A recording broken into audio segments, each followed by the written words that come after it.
হাসি দেখে ভয় পেয়ে গেছেন না? এমন অবস্থা ঠিক আমারও হয়েছিল। যাই হোক, কথা বাড়ায় লাভ নেই। এগুলো আমাদের ঘরেরই পেতনি একেকটা। আজকে গিয়েছিলাম আরমান ভাইয়ের ইনভিটেশনে ক্যাফে ইউরোপাতে আমাদের ইফতারের একটা দাওয়াত ছিল ওখানে। তো যাওয়ার পরেই দেখি টেবিলের মধ্যে ফ্রুটস আইটেমগুলো সাজানো ছিল এবং ইফতারের খাবারের আসলে রিভিউ হয় না, আমি রিভিউ দিব না। আলহামদুলিল্লাহ যা ছিল সব ভালো ছিল।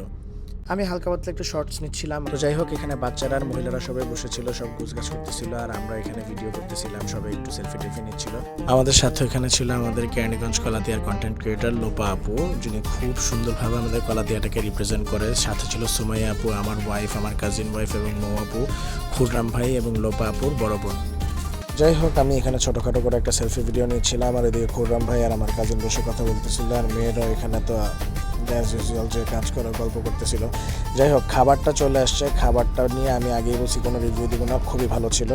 এই হাসিটাই তো প্রথমে দেখাইছিলাম, তাই না? এটা ছিল বিদায় বেলায় আমরা আমার ভাইয়ের সাথে কথা বলতেছিলাম, খুব ভালো লাগছে।